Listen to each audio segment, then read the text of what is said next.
Naku, sumilip ang araw. Sumilip ang araw. Ayan o. Yun. Sumilip. Sumilip saglit. Iba yung kulay ko kapag maaraw eh.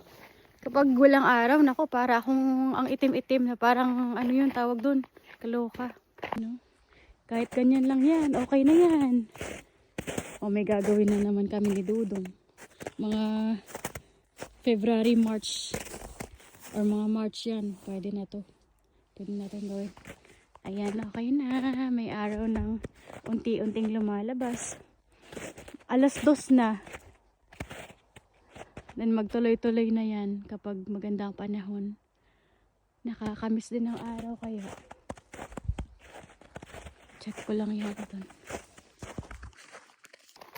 Iba din kapag may araw eh. Pag wala, yun nga, parang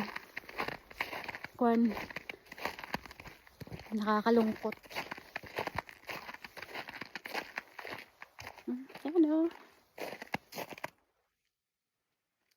Yan. Maaraw. May ano dito kanina eh. Ano kaya to? Okay. Mga letters lang naman kay Dudong. Kailangan na yata namin magpalit-ulit. Sana marami this year ang plums kasi last year 2025 wala eh. Sana magbigay ng maraming bunga ulit. Last time kasi hindi ako nakinig kay Dudong. Ayaw kong bawasan yung bunga. Mali pala yun. Dapat pala binabawasan pala para, ang ganda. Ayan.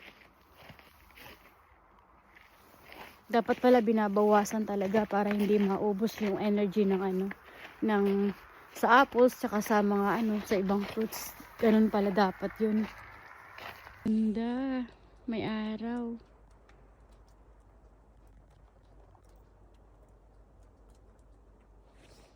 May kulay ako kapag maaraw.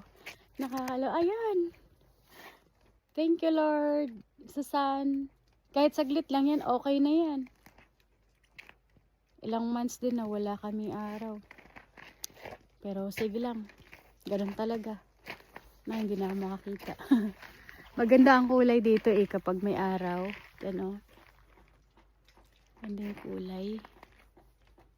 Ngayon lang ako hindi na problema sa sa mukha ko. Ngayong winter lang. Kasi nga nahanap ko yung na yun,